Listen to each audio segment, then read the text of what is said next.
अस्सलाम वालेकुम। आज का नया व्लॉग जो है वो है मेरा बरकत के साथ। बरकत की स्टोरी बड़ी ज़बरदस्त है। अगर मैं आपको बता सकूं तो बरकत को पाकिस्तान ड्रामा इंडस्ट्री की एक एक्ट्रेस से मोहब्बत हो गई। बीएनयू में ये पढ़ते थे और बहुत ज़हीन थे, सीजीपीए बहुत अच्छा था। तो वहाँ पर इनको फुल 100% स्कॉलरशिप के ऊपर इनको एडमिशन मिला। इन्होंने पढ़ना शुरू किया। वहाँ एक खूबसूरत लड़की के साथ इनकी दोस्ती हो गई। उस लड़की से इनको इतनी मोहब्बत हो गई कि इन्होंने मोहब्बत में उसकी असाइनमेंट्स बनानी शुरू कर दी।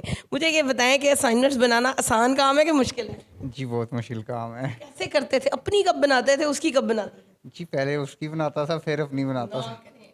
अच्छा, मुझे ये बताएं कि असाइनमेंट्स आपने बनाई, फिर उसके बाद जो है वो और आपने उसके लिए क्या क्या किया? जी, मैंने उनके लिए मूवी भी बनाई अच्छा। और नाम भी उनका दिया और अपना मेहनत मेरी थी लेकिन अच्छा, नाम उनका। पूरी शॉर्ट फिल्म बनाकर दे दी और प्रोजेक्ट उसने पेश कर दिया। जी, बिल्कुल और वो जीत भी गई। अच्छा, जीत भी गई, फिर क्या हुआ?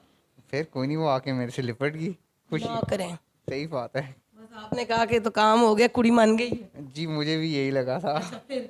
फिर उसके बाद उसकी सालगिरह आई, अच्छा। जहाँ पे मैंने अपने प्यार का इज़हार किया। अच्छा, प्यार का इजहार क्या कह के किया? जी, मैंने एक कि मग मैं आई लव यू? जी, मैंने एक मग के ऊपर अपनी और उसकी फ़ोटो लगाई और सेंटर में आई लव यू लिख दी। इतना फिल्मी अंदाज आपने अपनाया। आपको अंदाजा नहीं था कि लड़कियां जो है गुस्से में चीजें मार भी देती होती हैं? जी, मैंने कहा कि सारे फ़िल्म मेकिंग स्टूडेंट्स हैं। अच्छा, तो फिल्मी अंदाज होना फ़िल्मी चाहिए। फ़िल्मी अंदाज़ बनता है। अच्छा, ये कौन से सेमेस्टर की बात है? ये मेरे 4th सेमेस्टर की फोर्थ बात। सेमेस्टर। ठीक है। और आप क्या कर रहे थे? बीएस कर रहे थे? मैं theatre, film and television studies कर रहा ठीक है। था। तो फिर उसके बाद जो है ना, वो उसके जब मैंने एक्सप्रेस किया अपना लव, तो फिर वो गुस्से में आ गई गुस्से क्योंकि में क्या कहती है? वो बॉडी शेमिंग की थी उसने। कैसे, लाइक क्या कहा? मतलब उसने रंग, कद-काठ और हैसियत पे बात की। उसने कहा तुम्हारी हैसियत नहीं है, बिल्कुल जी, शक्ल नहीं है तुम्हारी कुछ नहीं। भी। फिर? फिर उसके बाद जो है ना, वो उसने मग पहले तोड़ा नीचे फेंक के। ना करे सबके सामने? जी, सबके सामने मग टूटा और फिर जाके उसने रख के एक चपेड़ भी मार दी मुझे। आपके मुंह पे उसने चपेड़ मार दी? ठीक। तो आपने आगे से खींच के दोबारा चपेड़ नहीं मारी? जी, मेरी तो दुनिया ख़त्म हो गई थी, मैं कहाँ से मारता। कितने लेकिन लोग मौजूद थे वहां पे उस? जी, यूनिवर्सिटी के काफ़ी लोग मौजूद थे और इनफैक्ट जिन लोगों की मैं मदद करता था असाइनमेंट्स के अंदर, उन्होंने ही मुझे उठा के उसके घर से बाहर फेंका। उसके घर में आप उस वक्त मौजूद थे? जी, जी, मैं मौजूद था। कितने लोग थे ये सारे जिन्होंने आपके साथ ये सब किया? जी, काफ़ी लोग थे, कोई तकरीबन कोई 15-20 लोग थे। 15-20। अच्छा, फिर उसके बाद क्या हुआ? यूनिवर्सिटी छोड़ दी आपने? जी, मैं यूनिवर्सिटी जाना छोड़ दिया। मैं इनफैक्ट नशे में लग गया। तो नशे में कैसे लगा? मैं जब उसके घर से निकला और मैं जा रहा था, तो मुझे एक नशेड़ी मिला। मैं उसके ये उसी दिन का वाक़या है? ये उसी दिन का वाक़या है। अच्छा। तो उसने मुझे एक सिगरेट पकड़ाया, उसने कहा कि ये सिगरेट पी लो तो तुम्हें सुकून आ जाएगा।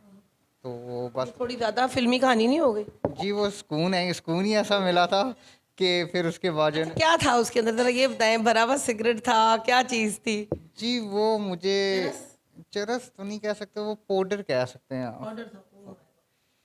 तो वो क्या ये क्या फीलिंग आई उस वक़्त? जी, बस वो सारा जो डिप्रेशन था वो दूर हो गया। दूर हो गया? मतलब हैप्पी हैप्पी अच्छा। फीलिंग आ रही थी हाँ, हाँ। कि कुछ भी नहीं है, सब नॉर्मल है। हुँ। लेकिन ये कि नॉर्मल तब तक ही था जब तक वो असर रहा। असर रहा। फिर जिस्म टूटने लग गया? फिर जिस्म टूटने लग गया, फिर दोबारा उस चीज़ के अंदर करते करते कहाँ से लेते थे फिर ये? ये वो उसी बंदे ने मुझे जो है ना, वो जो बंदे ने प्रोवाइड करते? प्रोवाइड करता था, उसको मैंने कहना कि चाहिए तो वो मुझे ला दिया करता था। फिर करते करते जब ये मैं बहुत ज़्यादा इसके अंदर हो गया, हुँ। तो फिर जब मेरे घर वालों को पता चला। घर वालों को ये पता चला कि लड़की ने चपेड़ मारी है? जी, मुझे लगता है ये इंटरव्यूज़ के बाद अब तक तो अब पता चला। पता चल चुका होगा। अच्छा, मुझे ये बताएं कि फिर उसके बाद जो है वो घर वालों को पता चला तो उन्होंने क्या किया? जी, फिर उन्होंने ये कहा कि तुम्हारी वजह से हमारी बेइज़्ज़ती हो रही है, तो तुम चलते बनो यहाँ से। अच्छा। तो वो चूँकि आपको पता है वो हमारी सोसाइटी ऐसी है कि अगर बच्चा नशे पे लग जाए तो फिर दुनिया ही जो है ना बातें कर कहाँ के रहने वाले हैं? जी, पिंडी का। पिंडी के। और कितने घर के अफराद आपके? तकरीबन 10 अफराद हैं। माशाल्लाह, बहन भाई कितने हैं? मतलब हम 10 बहन-भाई हैं, माँ-बाप को ठीक मिला है। के 12 हो जाते हैं। ठीक है। ठीक है, तो फिर उसके बाद जो है ना उन्होंने कहा कोई नहीं, एक अगर जाता है तो बाकी हैं हमारे पास। अच्छा। तो फिर उसके बाद जो है ना वो हुआ ये कि मैं नशे में लग गया और मैं सड़क पे आ गया और सड़क पे ही गुज़र बसर करना शुरू कर दिया। तो एक पॉइंट ऐसा भी आया मेरी ज़िंदगी के अंदर जहाँ पे मैंने नशेइयों को मरते भी देखा। अच्छा, फिर आपको लगा कि ये टर्निंग पॉइंट है। हाँ, ये मुझे वहाँ से ज़्यादा फीलिंग आनी शुरू, मैंने कहा नहीं, मरना है तो इज्जत की मौत मरना है, ये वाली मौत नहीं मुझे कबूल। और प्लस ये कि मुझे खुद भी फील होता था कि मैं एक ब्राइट स्टूडेंट था, मैं एक अच्छा सीजीपीए लेने वाला स्टूडेंट था, मेरा काम ये अंदर एक कोई चीज थी जो आपको ना शर्मिंदा कर रही थी, जमीर। ज़मीर ही था। फिर वो ज़मीर ने ऐसा मलामत करनी शुरू की कि फिर मैंने किराए पे तवा लिया अच्छा, और मैंने उस पर रैप, कितने का किराए पे लिया था? जी वो मुझे 100 रुपया किराए पे मिलता था, रोज का 100 रुपया? रोज़ का 100 रुपया। और रैप कितने का बनाते थे? जी 15 रुपये का। 15 रुपए का रैप। बचता कितना था जो लगाते थे उसमें? जी 3 रुपये बचते थे एक रैप के अंदर। सोते कहाँ थे आप? वो तो शुरू में तो मैं सड़क पे ही था, क्योंकि सड़क पे था। किसी ने फैमिली में, दोस्त, कोई ऐसा नहीं था जिसने आपको आकर उस वक्त साथ दिया? जी किसी से राब्ता ही नहीं रहा, मेरे पास तो फ़ोन भी नहीं होता था। ठीक है, तो मैं तो वैसे ही अब दुनिया से अलग हुआ। और आपको पता है जब एक बंदा नशे में लग जाता है तो अक्सर औकात लोग उसको जो है ना पसंद भी नहीं करते अपने पास बैठा।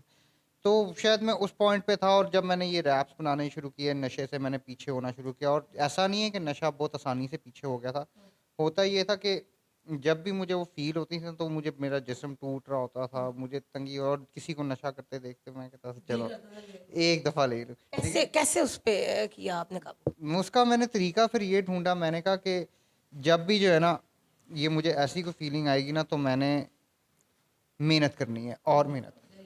ठीक है, वो इतना मेहनत करो कि थक के सो जाओ। क्या लगता है कि इसके पीछे किसकी दुआ थी? जी मुझे लगता है इसके पीछे माँ बाप की दुआ थी। अच्छा, मुझे ये बताएं, फिर उसके बाद क्या हुआ जब आपने ये सारा कुछ इससे अब निकले? फिर जो ये कामयाबी का सफर कैसे शुरू? फिर जी वहाँ से मैं एक दिन ट्रेन में रैप बेच रहा था, तो वहाँ पे मुझे मेरी मुलाकात हुई एक बंदे से जिसका रेस्टोरेंट था डीएचए में। तो उसने जब रैप खाया, उसने कहा ये बहुत अच्छा रैप है, तुम ये मेरे रेस्टोरेंट पे क्यों नहीं आके बनाते? अच्छा। तो मैंने तो मिनट से पहले हाँ कर दी, क्योंकि मैंने कहा कि रोड से उठ के अब मैं एक अच्छी जगह पे जा रहा हूँ। मुझे ये फील था कि आ रही थी कि ये मेरा टर्निंग पॉइंट है ज़िंदगी का। तो रेस्टोरेंट पे जब काम कर रहा था, 2 साल उसके पास काम किया, सैलरी तो मिली नहीं, लेकिन ये है कि मैं ये समझूंगा कि आगे वो लेकिन एक्सपीरियंस आपके पास आ एक्सपीरियंस आ गया, और वो एक्सपीरियंस आगे जाके मेरा किस तरह काम आना था। वो फिर हुआ ये कि जब मैंने सैलरी की ज़्यादा डिमांड की तो उसने सैलरी तो दी नहीं, उल्टा उसने भी जो है ना फायर कर दिया, धक्के मारे? धक्के मार के फायर कर दिया। तो फिर हुआ ये कि वहाँ से मैं निकला, समोसे खाए क्योंकि भूख भी लगी थी, और उसी के समोसे की उसके अंदर एक जॉब का ऐड था स्काईलैंड का। तो मैं स्काईलैंड चला गया, वहाँ पे जॉब करनी शुरू कर दी, और करते कराते उनकी कैंटीन तक मेरा एक्सेस हो गया। वहाँ पे फिर मैंने रैप्स बनाने शुरू किए। इधर ये है कि 2 रुपये बचते थे, लेकिन ठीक है काम चलना शुरू हो गया था, एक रनिंग में आ गया था। तो स्काईलैंड बंद हो गया। फिर मैंने कहा कि यार अभी तो मतलब पटरी पे आने ही लगते हैं, कुछ ना कुछ जो है ना हो जाता है। ये रेस्टोरेंट कैसे खुला? वो फिर हुआ ये कि जब स्काईलैंड बंद हुआ ना, तो फिर मैंने कहा यार अब मैं उन दुखी लोगों के पास जाता हूँ, बुजुर्ग लोगों के पास जिनके बच्चे उनको ओल्ड एज के अंदर तनहा कर देते हैं। तो मैं इधर जनरल आ गया, जनरल आके मैंने बुज़ुर्गों की तीमारदारी शुरू कर दी। मैंने कहा उनके साथ बैठता था, उनकी हेल्प आउट करता था, उससे ये कि उनका टाइम भी अच्छा गुजर जाता था और दुआएं भी मिल रही होती थी। तो दुआएं मिलते मिलते एक शख्स से मेरी मुलाकात हुई वहाँ पे, बुज़ुर्ग से, उसके आगे पीछे कोई भी नहीं था। तो उसने जो है ना वफ़ात से पहले मुझे जो है ना अपने पास बुलाया, उसने कहा कि ये थोड़े से पैसे हैं मेरे पास, ये तुम रख लो, तुम्हारे काम आ जाएंगे, अपनी ज़िंदगी को बेहतर कर लो। वो फिर ये कि पहले कितने पैसे थे? 5 लाख रुपया था। तो फिर हुआ ये कि जब उसने फिर कहाँ से आपने काम शुरू? वहाँ से फिर ये कि वो जब वो वफात पा गए, उनकी कफन दफन पूरी मैंने की। तो फिर उसके बाद मैं पहले तो ये सोचता रहा कि यार इससे मैं करूँ क्योंकि समझ ही नहीं आ रही कि यार इससे करूँ क्या। इतने पैसे हाथ आ गए? उससे पहले आपको पता है सफ़र में पैसे तो इतने ज़्यादा थे ही नहीं, थोड़े थोड़े पैसे थे। तो फिर हुआ ये कि मैंने ये छोटे छोटे इवेंट्स जो है ना उनमें जाना शुरू किया, उधर मैं जो है ना रैप्स बेचने शुरू कर दिए बना के। वहाँ पे मेरी बिज़नेस पार्टनर से मेरी मुलाकात हुई, इन्होंने भी मेरा रैप खाया, इन्होंने कहा कि यार बहुत अच्छा रैप है, क्यों ना हम मिलके एक बिज़नेस कर लें। पहले तो मैं बड़ा डर रहा था कि मैंने कहा ये ना हो कि फिर से जो है ना एक मेरे साथ हाथ हो जाए। लेकिन ये है कि फिर मुझे इनसे मिलने के बाद रियलाइज़ हुआ कि दुनिया में अच्छे लोग भी एग्जिस्ट करते हैं। तो फिर हमने तब से ये शुरू किया और आज आपके सामने। नाज़रीन आप ये देख सकते हैं, आपको ये मेरी पास फ्लेक्स भी नज़र आ रही होगी। रैप्स एंड डिप्स के नाम से इन्होंने ये जो है वो इतना ज़बरदस्त किस्म का रेस्टोरेंट जो है वो स्टार्ट किया हुआ है। और अभी हम आपको इनका खाना भी दिखाते हैं और उसको टेस्ट करके बताते हैं कि कितना अच्छा है। अच्छा मुझे बताएं, आपका रैप जो है जिसकी आप इतनी तारीफ़ करें, अभी कितने का बेच रहे हैं? अभी जी जो सबसे छोटा रैप है मेरा वो है 320 रुपये का, और जो सही भरा हुआ रैप होता है वो है 400 रुपये का। डील्स वगैरह भी होती हैं? डील्स भी हैं, बिल्कुल हैं। उसमें ये है कि रैप्स लो तो ड्रिंक्स आपको फ्री आ जाती हैं। जी दोस्तों, इस वक्त देखें आप, बरकत उस रैप को बना रहे हैं कि जिस रैप की हम इतनी देर से इतनी तारीफ़ें सुन रहे हैं।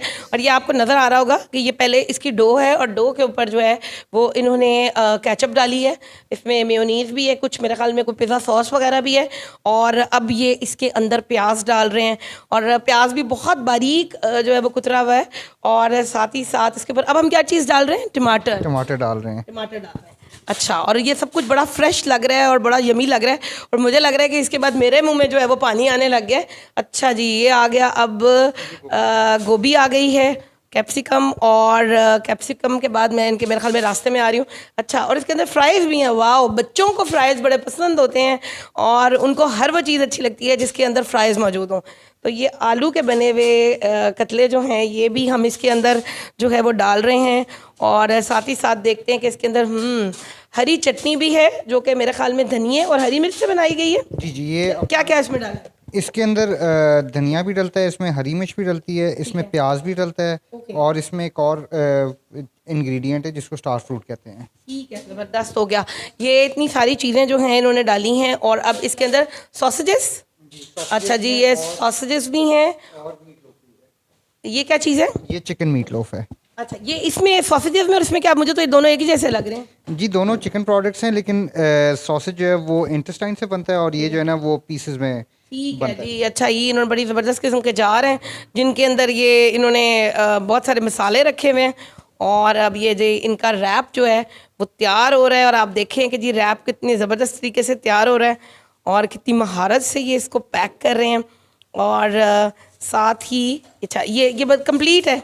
अब इसको हम गर्म भी करेंगे। अच्छा, इसको बनाने के बाद हम जो है वो इसको गर्म करेंगे। और वाह, ज़बरदस्त, लवली जी। तो दोस्तों आपने देखा कि ये कितना ज़बरदस्त इन्होंने रैप बनाया, कितना लेविश किस्म का। और मेरे ख्याल में अब जल्दी से आप जो है वो यहाँ पे खाने के लिए आ रहे हैं।